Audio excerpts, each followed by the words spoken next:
So I frequently use this website called MAL, My Anime List, if I want to see what the top rated anime are, if I feel like watching something new and want to guarantee a good time. And for the longest time I'll be looking down those rankings. Fullmetal Alchemist Brotherhood on that top spot, as it has for about 10 years, fair enough, it's fantastic. Then in second place we have Attack on Titan Season 3 Part 2, again absolutely incredible. Likewise is third place Steins Gate.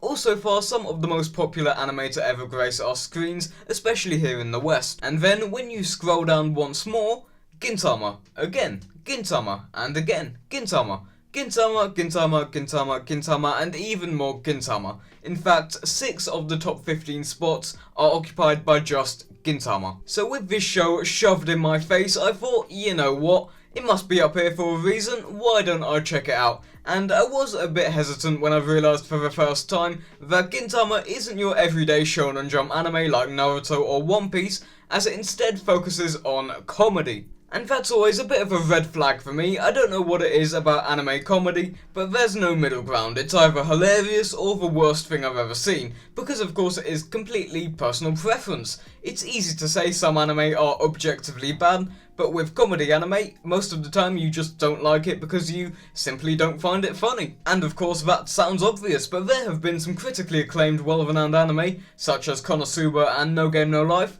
which, try as I might, I really need to dive deep to actually enjoy, because of course it's so subjective and the comedy just doesn't appeal to me, whereas some other more comedically based anime such as One Punch Man and Assassination Classroom I found an absolute blast. Needless to say, I was incredibly skeptical with Gintama at first, as it breaks all of the things I look out for in an anime. It's a comedy, so there's a 50-50 chance whether it's for me, it's incredibly long, so there's no guarantee it will be completely consistent throughout, and ultimately the premise didn't particularly hook me either. So fast forward 4 months later to present day, and Gintama is one of my favourite anime I've ever seen. The key thing about Gintama for me is that it is without question the funniest anime I've ever seen, and perhaps the funniest piece of media I've ever seen, but it's also one of, if not the most emotional anime I've ever watched. Now, I've never cried at an anime, and I don't want that to seem like I'm some stone cold, emotionless guy trying to look cool.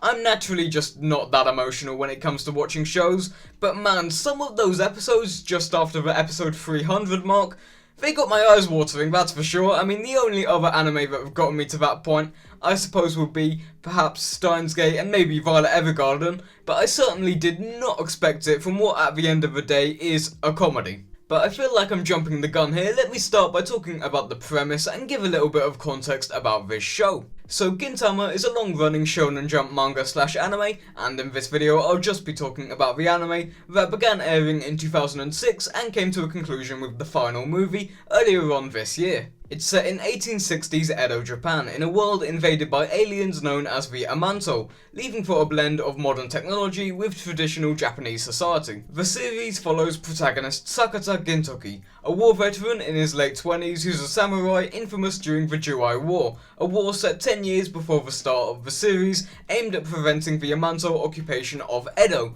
which is modern-day Tokyo. However, this effort ended in failure, and Gintoki now lives his days running an odd jobs business in the district of Kabukicho, which is a famous red light district of Tokyo, or in this case Edo. His 2 employees complete our protagonist trio, consisting of Shimura Shinpachi, an apprentice samurai with hopes to restore his family dojo, and Kagura, an Amanto part of the Yato tribe, famous for their incredible strength. Gintoki, Shinpachi and Kagura are our main trio, and that's only scratching the surface, as my god, this series has more named characters than I think any other I've ever seen, but I'll quickly run through some of the more major characters and organisations. The Shinsengumi are the police force of samurai that oversee Edo under orders from the government, comprised of another trio to contrast our main characters, consisting of Shinsengumi Chief Kondo Isao, Vice Chief Hijikata Toshiro, and Captain Okita Sogo. One thing that is really cool about Gintama is that most of the characters and parts of Edo society are based on reality. The Shinsengumi police did in fact exist in real life, and the members are loosely based on real people, as are a good chunk of the rest of the cast, which I thought is just pretty cool. But anyway, other characters include Otai, Shinpachi's older sister who works at a local hostess bar, Otsuse, an old woman running the bar directly under Gintoki's Oddjobs business, and Katsura, a well-renowned terrorist and friend of Gintoki who aims to bring down the Yamato government and restore Japan to the land of the samurai as it once was. But again, there are just so many characters that I haven't even touched on, like the Ono Obanshu, the Yagyu family, the Shogunate, the Kiheitai, the Kaientai, Yoshiwara. There are just too many characters to talk about, so I'll leave it there for the time being. But regardless, I don't think it would be too grand a statement to say that Gintama probably has my favourite cast of any anime I've watched. Sure, some characters can be a bit tropey, but I think it just adds to Gintama's comedic charm. For example, we always see the trope, particularly in shonen, of ex-male character obsessed with ex-female character, and this is normally a trope I absolutely hate. Case in point, Zenitsu in Demon Slayer is one of my least favourite characters in general, which is a shame because Demon Slayer is otherwise amazing. But then, Gintama's sense of comedy and overall great writing makes annoying tropes like these work well somehow. For example, Kondo is this trope exactly, yet he's hilarious every time he's on screen, and I can't explain how Gintama pulled it off, but I'm not complaining. But anyway, moving on, and I like to divide the main story arcs of Gintama into two different categories: comedy arcs and more serious arcs, of which I'll first be talking about the comedy arcs of Gintama, as the comedy is undoubtedly the main pull factor to the series, and definitely what sets it apart from other shonen. So let me run through the main points of Gintama's comedy. Number 1, it's incredibly expectation defying. It always subverts what you think and throws something back at you completely different, mostly comprised of simple little gags that make the show so entertaining to watch. Number 2, and this is probably its most famous attribute, it parodies other media, especially other long-running shonen. For example, as someone who grew up with Dragon Ball, seeing Gintama make fun of Dragon Ball is hilarious, but you could also argue it is a bit of a downfall with Gintama, because if you don't understand the reference, you probably won't find the joke funny, unfortunately. Like, for example, there was an episode early on that was a parody of an anime called Ultraman, which I had never heard of, which made the episode feel incredibly flat because I simply did not understand any of the references, but when you do get the references, it's some of the funniest stuff you'll see. Just some of the anime parodied in Gintama include Assassination Class from Bleach, Blue Exorcist, Dragon Ball, Dragon Ball, Dragon Ball, a whole lot of Dragon Ball, Evangelion, Fist of the North Star, JoJo's Bizarre Adventure, K-On!, Naruto, One Piece, Psycho Pass, Attack on Titan, Death Note, and Dragon Ball in one shot, as well as Dragon Ball, Naruto, Hunter x Hunter, and My Hero Academia in one shot. That's just a tiny fraction of some of the anime parodied, let alone outside of anime. Number 3 is that the comedy is incredibly self-aware, and you could argue this takes it a bit out of the immersion when a character asks another character how many episodes it's been since they've last seen them, or using previous episodes of the anime as evidence in a court case, but I think it is all part of Gintama's charm, and I think makes the anime even funnier. And number 4, some of these comedy arcs have the weirdest and stupidest premises I've ever seen. Some parts of this show make JoJo look normal, that's how bizarre these arcs get, always leading to moments that don't make any sense out of context, and to be fair, neither do they make sense in context. For example, let me talk about the premise of the Monkey Hunter arc from episode 121 to 123, which in itself is a parody of Monster Hunter.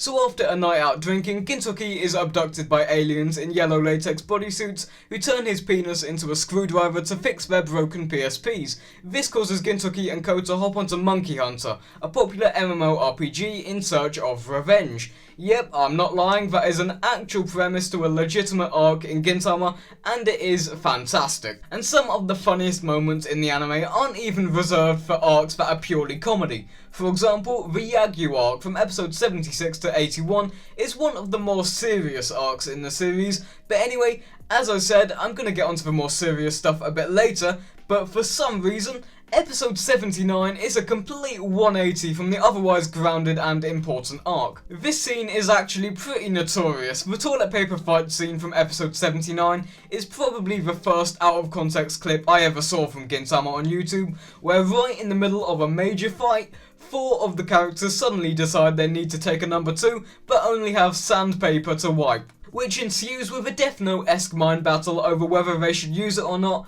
and it's just so ridiculous that you can't help but find it hilarious, and I urge you to watch that clip as well. Anyway, I think it's about time to talk about the other side of Gintama, as contrary to how I've been presenting it, it's not all about the comedy, and when it isn't, it gets incredibly serious. I think that the more serious, grounded arcs of Gintama work a lot better than other anime because you're just not expecting it in a show that's usually so comedic. To be hit with an incredibly important arc that's much darker and more grounded than anything we've seen before, it comes as a shock, and I'd argue it's more impactful as a result of that. For example, Gintama is probably my third favourite anime of all time, behind Psycho Pass and Attack on Titan for completely different reasons, and the thing is with those shows, especially Psycho Pass, is that they're already dark and depressing from the get-go, so you can't help but expect for the worst later on down the line, as you're already watching a show that's established itself as dark and serious. Whereas with Gintama, you started for a comedy before it does a complete 180 for some of the more serious arcs later on down the line,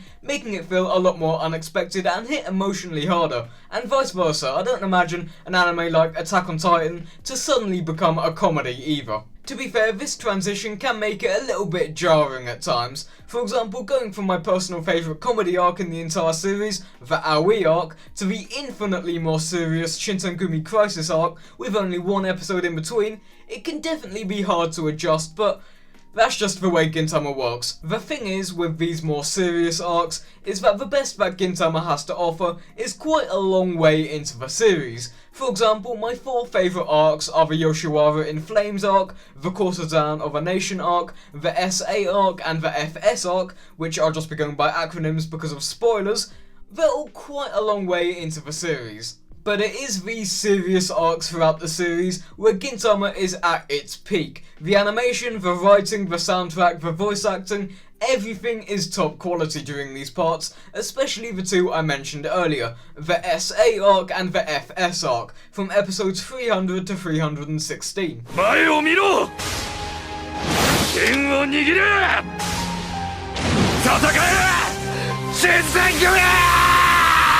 And I don't think it would be too unfair to call Gintama episode 300 to 316 the best continuous stretch of any anime I've ever seen. It is that good, and undoubtedly the best part of the entire series. These two arcs mark a drastic shift in the entire anime's tone, and shift it from a ratio of about 8 parts comedy to 2 parts serious to the complete opposite. The bleak and somber atmosphere after the consequences of the SA arc are incredibly depressing and absolutely nothing like anything we've seen before in the show up to this point, and it's hard to talk about it without getting into major spoilers, but these two arcs are by far the most emotional parts of the series, and likewise the most memorable. One thing I haven't really touched on yet are the villains of the series, namely Takasugi and Kamui, acting as the primary antagonists throughout the majority of the series, who are fantastic villains in their own right. Particularly Takasugi and the crazy amount of build-up he had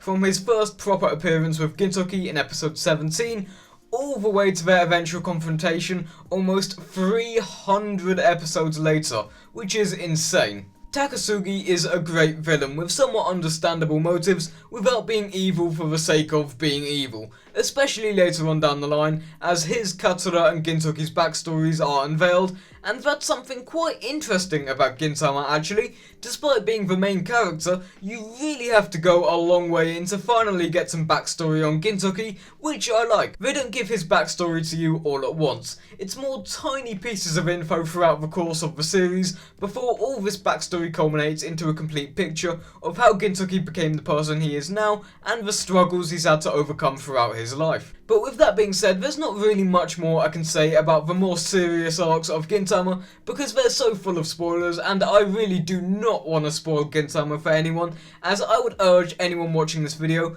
to give Gintama a go, and if you don't like the comedy, if it's not for you, then fair enough, I respect that. So before I wrap up, there's one thing I haven't talked about yet, and that is the openings to Gintama. Because, well, they are something else. Obviously, not every single one of them is one of a kind for an anime with 21 openings, but off the top of my head, openings 2, 5, 9, 10, 14, and especially 13 and 17 are some of my favourite openings in anime. Now, I'm not even close to a music expert in any way, shape or form, but regardless, these openings are one of a kind.